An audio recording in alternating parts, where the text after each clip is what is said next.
আসসালামু আলাইকুম ওয়া রাহমাতুল্লাহ।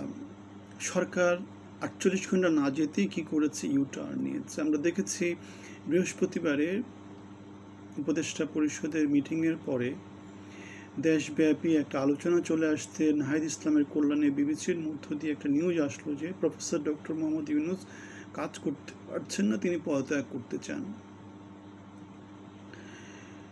তাকে নানাভাবে ব্ল্যাকমেইল করা হচ্ছে, তিনিও এখন নানাভাবে ব্ল্যাকমেইল করছেন। তিনি বলছেন যে নানা রকমের প্রতিবন্ধকতা তৈরি করে তাকে কাজ করতে দেওয়া হচ্ছে না। তার অফিসের সামনে নানা রকমের মিটিং মিছিল হচ্ছে, ঢাকার রাস্তাঘাট নানা জায়গাতে মিছিল মিটিং হচ্ছে। বিএনপির যে ইশরাক হোসেন, তার যেই নেতাকর্মীরা, তারা যে মেয়রের শপথ গ্রহণ অনুষ্ঠানের জন্য যে দাবি করেছিল, সে দাবির কারণে এই জিনিসটার প্রধান উপদেষ্টা নিয়েছেন, এমন একটা আলোচনা মাঠে চলে আসে।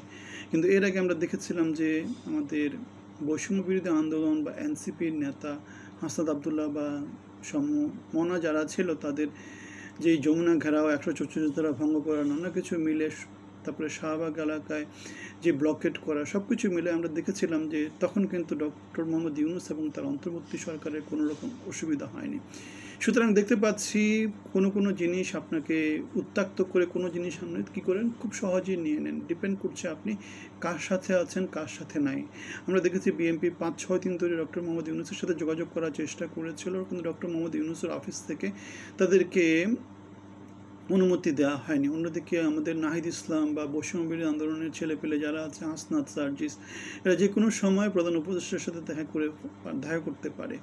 সুতরাং দেখতে পাচ্ছি কার সাথে কার কীরকম রিলেশন। বিএনপির সাথে অনেক একটা দূরত্ব তৈরি হয়েছে, অন্যদিকে এনসিপির সাথে ডক্টর মোহাম্মদ ইউনূস এবং তার অন্তর্বর্তী সরকার যারা আছে, তাদের খুব ভালো একটা সম্পর্ক আছে। সুতরাং এই যে নাহিদ ইসলাম বৃহস্পতিবার যে বিএনপির আন্দোলনকে বেস করে ডক্টর মোহাম্মদ ইউনূসকে রেফারেন্স দিয়ে যে ডক্টর মোহাম্মদ ইউনূস পদত্যাগ করতে চান, যে আলোচনাটা মাঠে ছেড়ে দিয়েছে, সে আলোচনাটা ঢালাপালা গজাতে অনেক বড় হয়েছে এবং শুক্রবারে সেটা একটু মহীরূহ হয়। পরে শনিবারে যেটা হয়েছে গতকালকে এনএসসিতে যেটা হয়েছে, একটা উপদেষ্টা পরিষদের মিটিং ছিল, সেখান থেকে বের হয়ে ওয়াহিদুদ্দিন মাহমুদ বলেছিলেন যে প্রধান উপদেষ্টা পদত্যাগ করছেন না এবং আমরাও পদত্যাগ করছি না। অন্যদিকে বিএনপি কিন্তু দাবি করে বসে আছে, প্রধান উপদেষ্টা যদি পদত্যাগ করতে চান পদত্যাগ করতে পারেন, দেশ তার যোগ্য বিকল্প বের করে নেবে। এবং ডক্টর মোহাম্মদ ইউনূস পদত্যাগ করেন, সেটা বিএনপি চায় না। বিএনপি চায় যে তিনি রোড ম্যাপটা দিয়ে দিন, নির্বাচনের রোড ম্যাপটা দিয়ে দিন। কারণ ৩ মাস গেল, ৬ মাস গেল, ৯ মাস গেল, আর কতদিন যাবে? এইভাবে তো চলতে পারে না। উদ্দেশ্যহীন গন্তব্যে বাংলাদেশ যেতে পারে না। সেনাপ্রধানও একই কথাই বলেছে, উদ্দেশ্যহীন গন্তব্যে বাংলাদেশ যেতে পারে না। ডক্টর মোহাম্মদ ইউনূস খামখেয়ালিপনা কাজ করছেন, মবতান্ত্রিক সমাজ তৈরি করছেন তিনি এবং তার এনসিপি, তার বৈষম্য বিরোধী আন্দোলনের ছেলেপেলেরা। বাংলাদেশকে কোন দিকে নিয়ে যাচ্ছে সেটা গত ৯ মাস ১০ মাসে বাংলাদেশের যারা সুশীল সমাজ, বাংলাদেশের যারা মোটামুটি বাংলাদেশকে নিয়ে চিন্তা করে, তারা মোটামুটি এ ব্যাপারে ওয়াকিবহাল।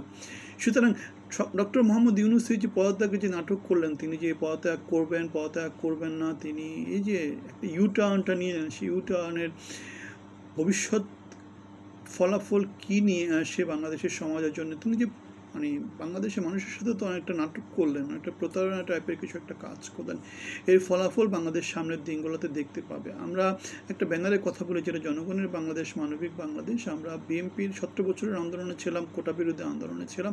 আমরা আমার কথা বলি, আপনার কথা বলি, আমাদের কথা বলি, আমাদের সাথে আপনি ইনক্লুড হতে পারেন। আমরা এমন কিছু বলি না যেটাতে কারো কোনো অমঙ্গল হয়, বরং বাংলাদেশের মঙ্গল হোক, সেটাই আমরা চাই। ভালো থাকবেন, শুভকামনা।